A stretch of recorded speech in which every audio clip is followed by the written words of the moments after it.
Almost looks like an Irish bank. Look at that. And look at that. There's the river. Here's a pond. And welcome back to M Hood Fishing. Yeah, the growth on this bank makes me think of Irish moss, but we're not in Ireland.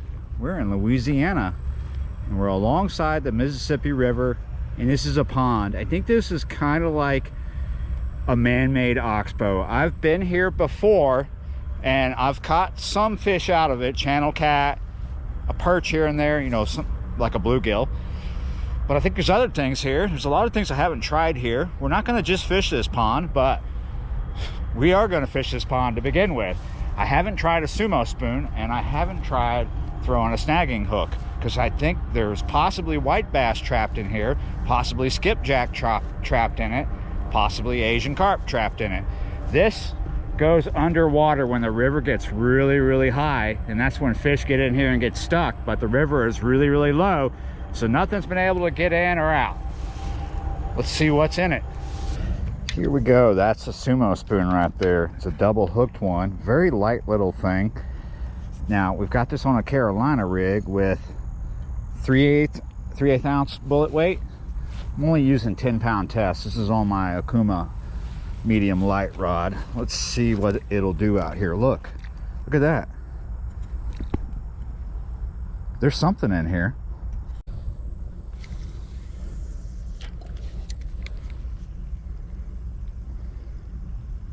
The way I fish these Sumo spoons is I just reel it back about a medium to fast retrieve. It depends on the water you're fishing and the weight you're using. I want to keep it about mid-column. I might let it go a little further down. We'll see. I have this heavy weight on here to fish this in the river. I could go with less weight. I might, but I am about to hit the river with this too. This is a great lure for skipjack and white bass. We've changed locations further down. This is the upriver side of this pond. Looks a lot different than the last time I was here. I'm gonna get in position where I can fish the pond and the river. We started fishing the pond at the middle of it. Down here we can get to the river. A lot of this is changed. I haven't fished here since before Hurricane Ida. Like this log right here that we're about to cross, that is new. It may have been here, but it's in a new position going out over the water. And so is this one. The one, if you remember videos from here earlier in this year, this log that I'm about to walk over right here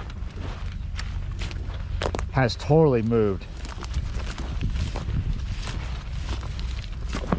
Most of this log was in the pond. Now it's all the way over here on the bank. Look how massive that is. Sorry guys, keep dropping you. See how massive that is?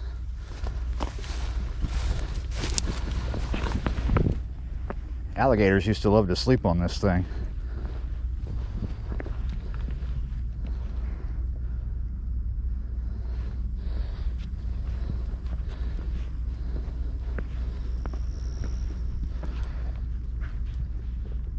This is a totally majestic spot to be at, but catching fish would make it better. When I was here last, the river wasn't as low as it is right now. You couldn't get out to this. Didn't even know this was here. This is very well intact revetment. That's what it looks like. As you can see right here where my foot is, see that wire? It's all wired together. Oh, this is fairly together here and slippery. I better watch out. I was just casting without filming. This is on the Sumo spoon, obviously in the pond. So many casts today with different things and no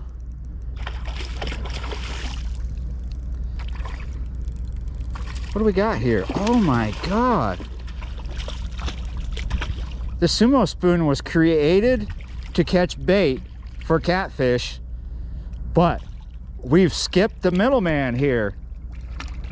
And we've caught a catfish with a Sumo spoon. Wow, that is cool.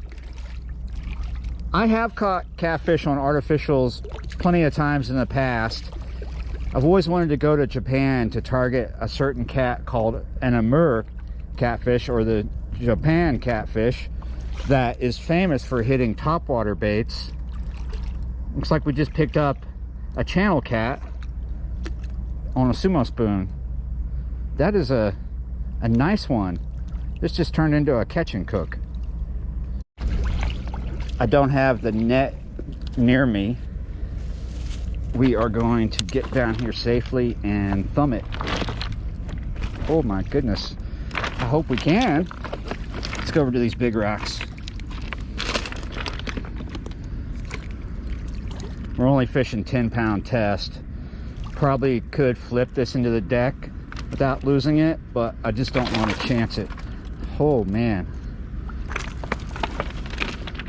These rocks were not made for walking.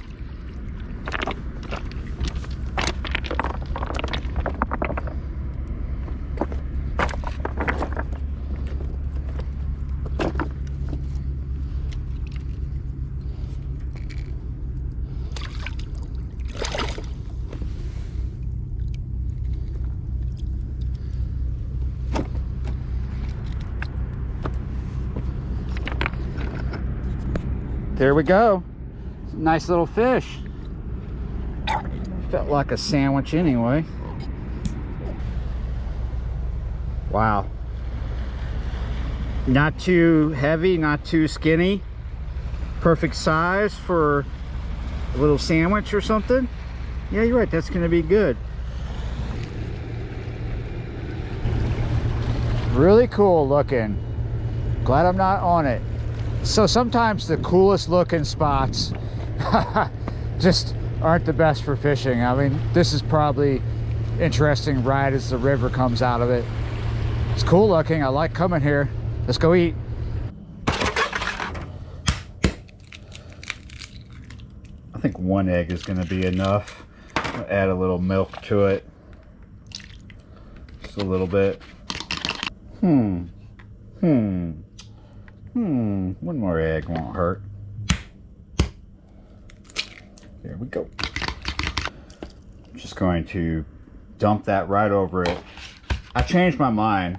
I might make a sandwich later with this, but I cut these two fillets up into nuggets, and I have the Brussels sprouts, well, what's left over from last night, in a pot over here, just staying warm for dinner. We're gonna have leftover Brussels sprouts, the bacon wrapped ones, and then a pile of fried fish. Probably won't eat all of that, so I'll get peckish probably at some point and wake up and have a sandwich or breakfast. Almost got caught without any oil. We got just enough to do this. I'm using peanut oil. Over the years I've used different things, but I've come to just always use peanut oil for frying fish. It's my favorite. I think that's good. We'll still have about a corner left there to play with. Everything's gone to the back. One of these days I'm going to level this stove. Not today. Maybe today is the day.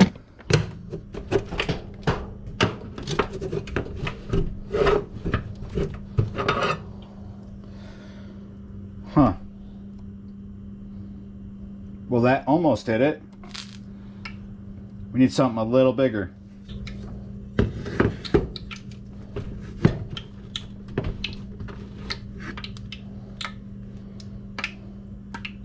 Wow, that's a lot better.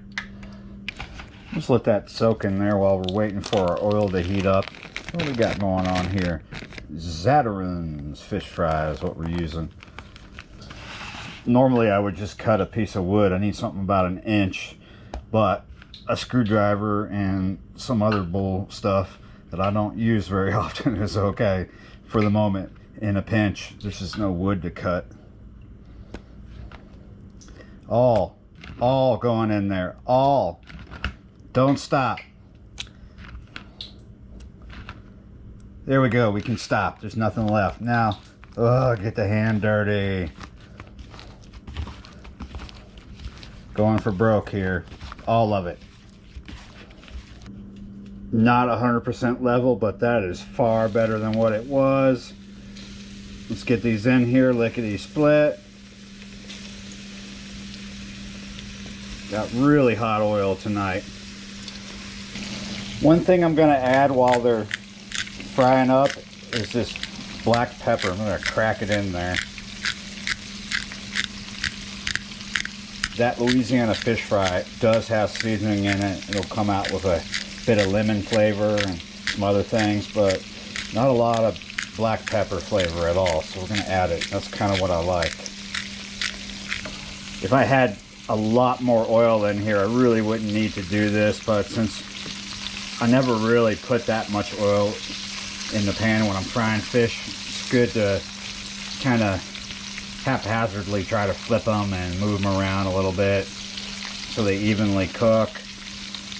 As you can see, some of them already are golden brown on the underside.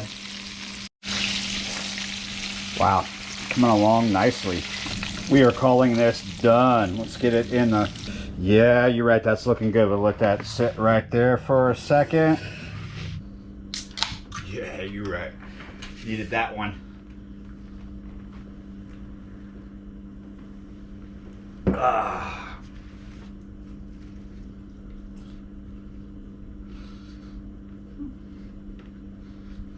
Tasty. Wow. One thing.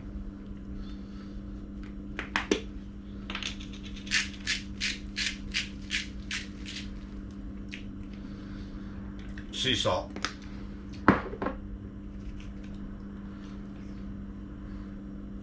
Ooh, good. Mmm.